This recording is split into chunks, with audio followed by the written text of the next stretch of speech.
Hey guys, LevelCap here. Today I've got an exclusive clip of Battlefield 4. He's using the CZ805 for a second there. Now he switched to the M9 pistol, and he's going to go inside here for a second and kind of run around. But I want to talk about some news today, because I'll be honest, this clip isn't the most exciting one in the world. I got some more Battlefield 4 gameplay for you after this clip ends from E3. Now, something cool that DICE is doing is they're giving us some new information every week on blogs.battlefield.com. In the last blog post, they confirmed 5 new vehicles that are going to be available to us in Battlefield 4.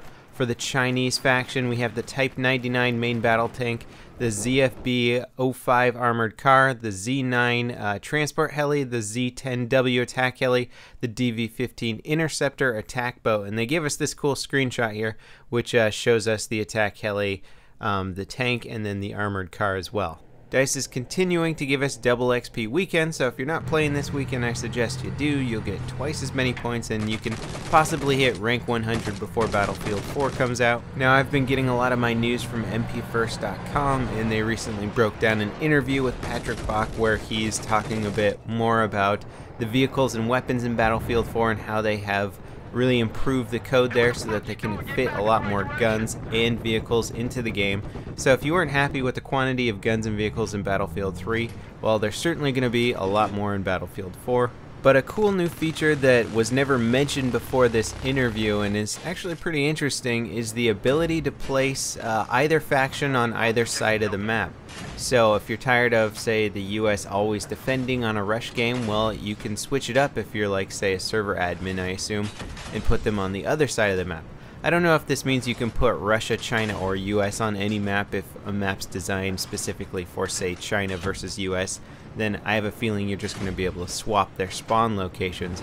But it could change things up, especially depending on if different factions have access to different types of vehicles. For example, in, say, No Shark Canal's Conquest, the US team gets a transport helicopter, but the Russian team does not.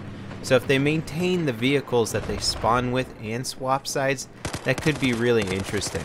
Another thing Patrick mentioned was a customizable user interface for PC players. This is something I'm really excited about because players were already kind of messing with the user files in Battlefield 3 on the PC to get the minimap and health bar in closer towards the center of the screen. There's a pretty strong feeling among competitive players that if your informational readouts are closer to the middle of the screen, you can kind of almost read them with your peripheral vision better while you're still playing, or your eyes don't have to travel as far away from the center of the screen or your target or your area of interest to actually get your readout information. So giving us control over this, having it built into the interface on the PC side, is going to be very cool. Now, as this interview continued, Patrick Bach started talking about the netcode, and he says that Battlefield 4 has one of the best netcodes on the market. Now, that's a pretty tall statement considering the problems that Battlefield 3 has had with the netcode. I can think of so many bugs and glitches that are still in the game and that are virtually unfixable without like doing a major overhaul to the netcode. I know the devs are aware of a lot of these issues that seem like kind of minor things that should be easy fixes that they've tried to fix, and it seems to be like a core problem with the netcode. So I hope there's a huge update to the netcode. I was talking with some devs at E3 and they said that they have been messing around a lot with it. I think they're looking forward to better vehicle collision physics and that sort of thing. Honestly, the only way to really know for sure is to play the game, especially play it with players who are not that close to you, and really test it out. Now, he mentioned having a network slider in the game, which is funny because Battlefield 3 also has a network slider, except it just lacks complete information on what it does. There's a little slider in the user interface, and it doesn't even tell you if sliding it to the right or the left is better for your internet connection. So hopefully the one in Battlefield 4 will have some information, like if you have a really fast T1 connection, you know, slide it all the way to the right. If you're on dial-up, slide it to the left. I just hope that there isn't a huge advantage by turning down the netcode slider so that it just gives you the bare essential information even if you have a fast internet connection, because that will probably degrade the visual quality of the game if it works anything like the netcode slider in Battlefield 3 does.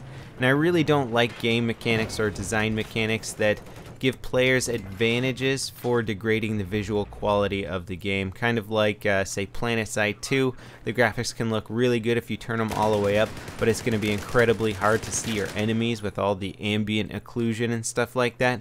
So players turn it all the way down and it becomes a much easier game to play, but it also looks like crap. Now, Bach did confirm that there isn't going to be a day or night cycle for the multiplayer maps out there, which is, you know, unfortunate, but at the same time, I'm still really pumped for Battlefield 4, and putting in a day-night cycle setting for maps probably would have required a lot more testing and tweaking of the map just to make sure they played well on nighttime, daytime, dusk, you know, make sure that the sun isn't in people's eyes at certain times of the day, potentially like ruining certain areas of the map. I don't know, maybe that could have made it more interesting. Now, the last thing he mentioned was talking about patching and updates being a lot faster in Battlefield 4 because of how they've designed the Frostbite engine. It should be easier for them to implement code like server side, so we don't have to download huge patches and that sort of thing. This sounds like a good idea. The only problem is that they said the exact same thing about Battlefield 3 and it took forever to get patches out there.